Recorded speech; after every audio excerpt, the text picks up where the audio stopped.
Major breaking news out of the United States Supreme Court. The California Legislative Women's Caucus, what a mouthful that is, has filed a major amicus brief essentially against the Second Amendment in the U.S. Supreme Court. Stay tuned. We have to talk about this major brief from California in 1 second. Hey folks, I'm Mark Smith, host of the Four Box of Diner, proud American gun owner, constitutional attorney, member of the United States Supreme Court Bar, and author of the great book. If you haven't owned it, you should buy it. First They Came for the Gun Owners. Check it out. It lays out the entire battle plan of the left to take our gun rights away in extreme detail, including a major chapter on quote-unquote red flag laws, which are just gun confiscation laws. All right, folks.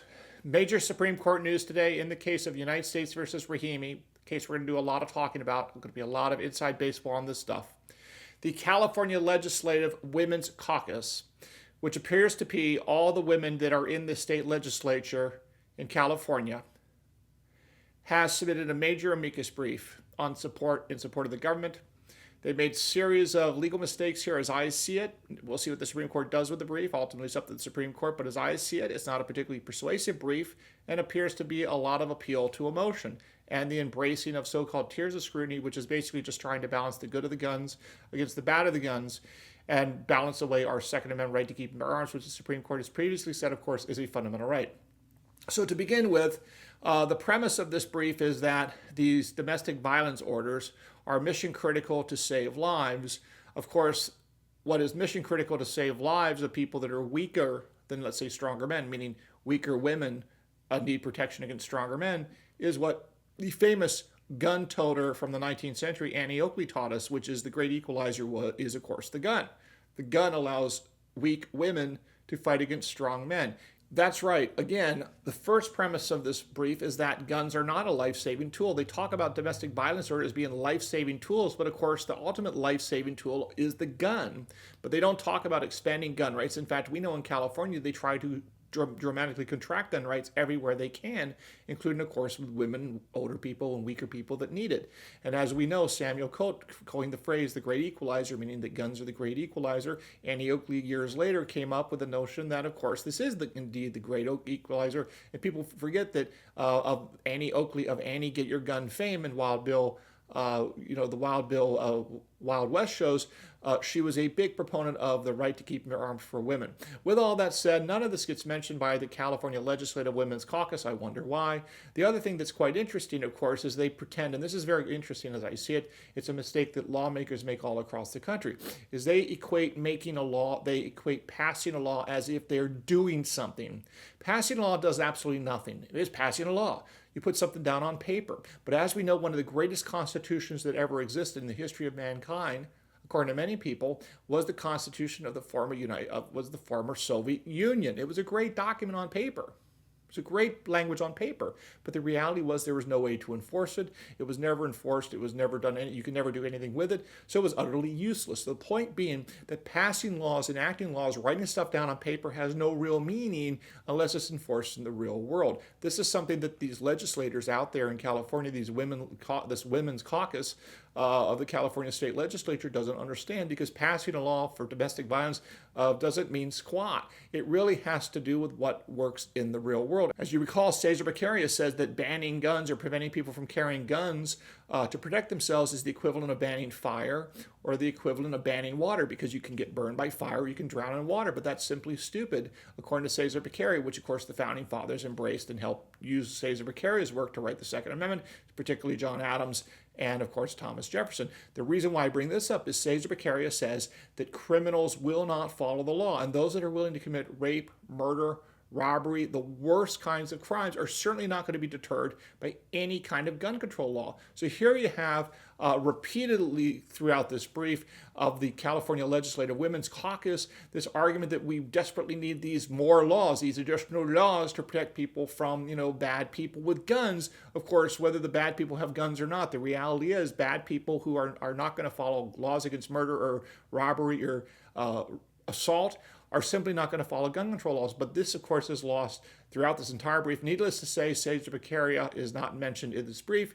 Obviously, they don't know about Sedgwick Beccaria, or if they did, they decided not to put him in here. But of course, that's the mission critical thing. Now, of course, the next thing that they simply failed to really get into is civil commitment laws. They talk about how these domestic violence laws are mission critical to take guns away from individuals in the civil context, because sometimes the criminal justice system doesn't move fast enough. But we all know that the civil commitment laws that say that if you're too dangerous to be on the street because you might hurt yourself or you might hurt someone else, this allows people to be taken in immediately, and through a process involving robust due process, the appointment of lawyers and experts, if mental health experts if needed.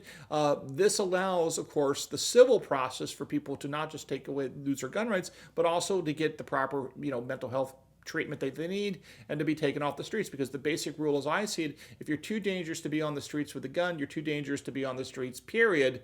Nevertheless, of course, these gun laws are not about, they don't care about public safety. In my opinion, what they really care about is disarming Americans, because they don't like Americans to be armed, because arms allow us to be American citizens as opposed to subject slaves or serfs, something that I personally am not interested in becoming. And nevertheless, they have to take the guns away, as I see it, for them to get to where they want to be, which is to be the ultimate bullies over the rest of us subjects, if they can get there. But of course, as citizens, as long as we have our right to property, we have our right to vote, and we have our right to firearms, we are a full-blown citizen. This notion goes all the way back to Greco-Roman times. I'll give you an example. On page 14 of the California Legislative Women's Caucus brief, they specifically say that without these domestic restraining orders they're talking about, without these domestic violence restraining orders, which are just restraining orders, law enforcement has no ability to proactively disarm someone who has committed domestic violence or made a credible threat to harm someone. And desperate family members have no recourse to stop a loved one from committing suicide by firearm or inflicting immeasurable harm on others.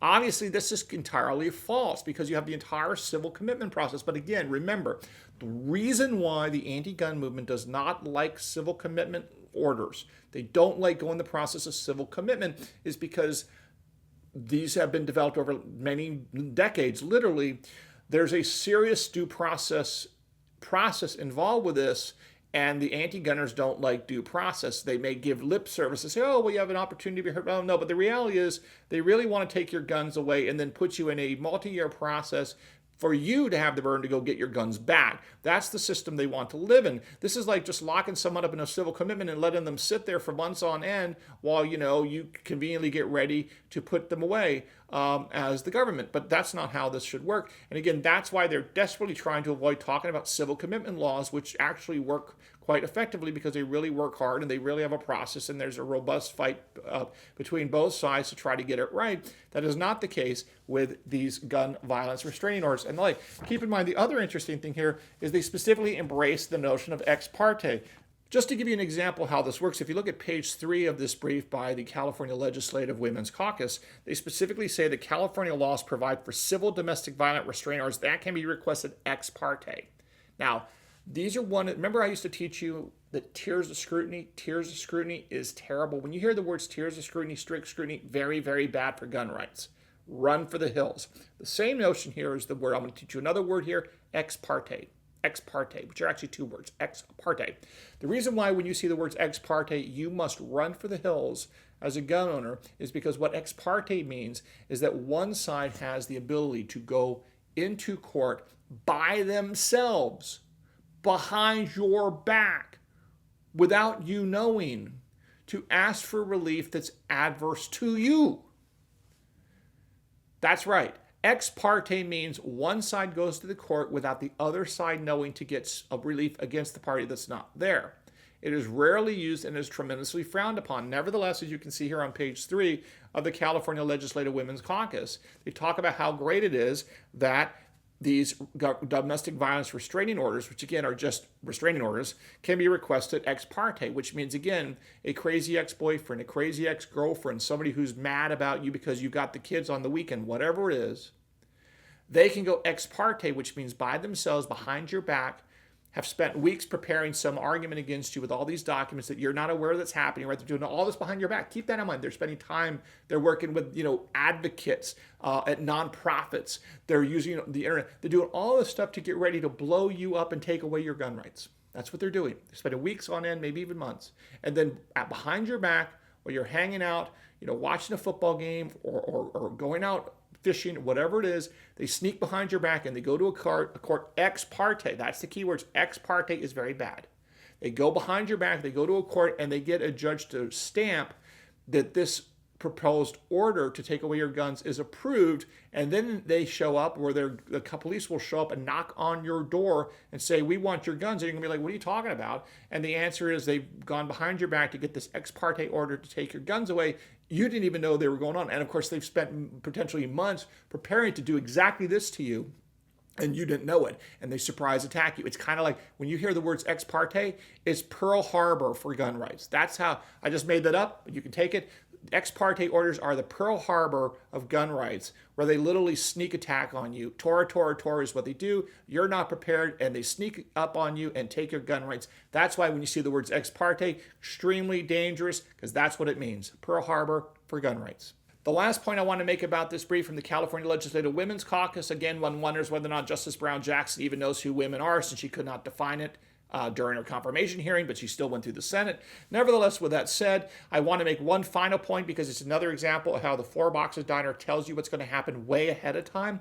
On page 18 of the brief, guess what they do? You know what I'm going to say. They try to justify these domestic violence orders by using history, specifically 19th century history. If you look on page 18 of their brief, which I'll put a link to it down below, they talk to laws from 1868, from 1871, from 1886. What do those things have in common? These all come 100 years after the founding of this country.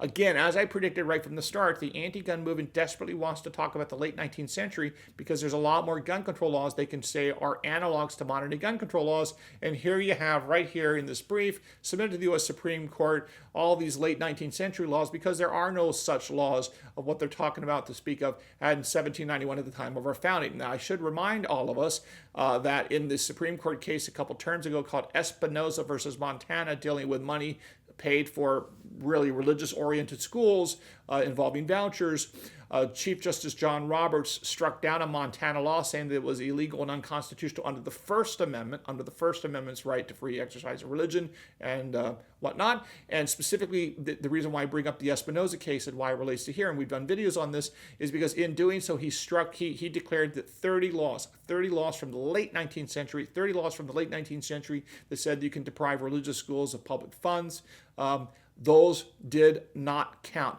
Chief Justice John Roberts himself specifically said that 30 laws from the late 19th century is way too late to understand and the meaning of the First Amendment, which was adopted in 1791 at the time of the Bill of Rights, of course. And if Chief Justice John Roberts thinks that 30 laws in 30 states in the late 19th century does not count for interpreting the First Amendment, certainly some handful of laws from the late 19th century is not going to be enough to cut back on our right to keep and bear arms from 1791.